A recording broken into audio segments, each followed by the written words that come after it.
மிக சுவையான பாலக்கீரை வடை. ஃபஸ்ட்டு ஒரு பவுலில் 1 கப்பு கடலைப்பருப்பு, 1 கப் உளுத்தம்பருப்பு, இதை நல்லா கழுவி 1 மணி நேரம் ஊற வச்சிடலாம்.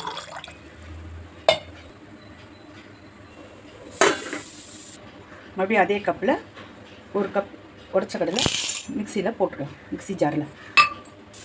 மறுபடியும் அதே கப்பில் ஒரு அரை கப்புக்கு கம்மியாக எள்ளு போட்டுக்கலாம், வெள்ளை எள்ளு. கருப்பு எள்ளு போட்டால் ரொம்ப கருப்பாயிடும் வடை. ஸோ அதனால் வெள்ளை எள்ளு கொஞ்சம் வாசனைக்கு போட்டுக்கலாம்.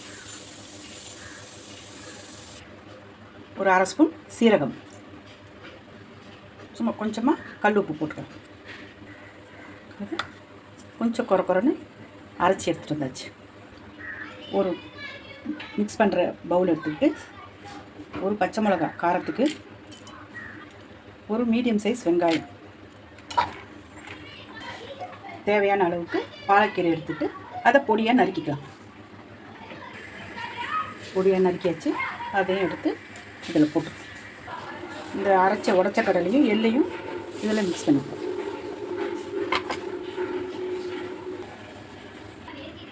கொஞ்சமாக தேவையான அளவுக்கு தேங்காவை கட் பண்ணி மிக்சியில் உப்புவாக அரைச்சிட்டு வந்துடுவோம்.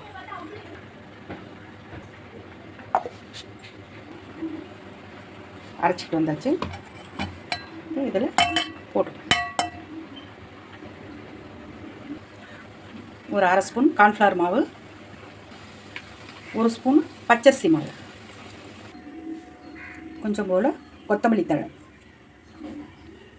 தேவையான அளவுக்கு உப்பு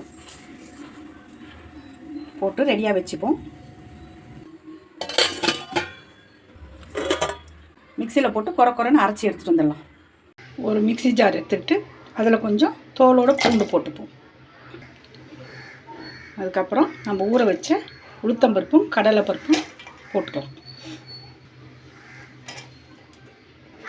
இன்னும் கொஞ்சம் இதில் இருக்குது, நம்ம பாதியாக அரைச்சி எடுத்துகிட்டு வந்துக்கலாம்.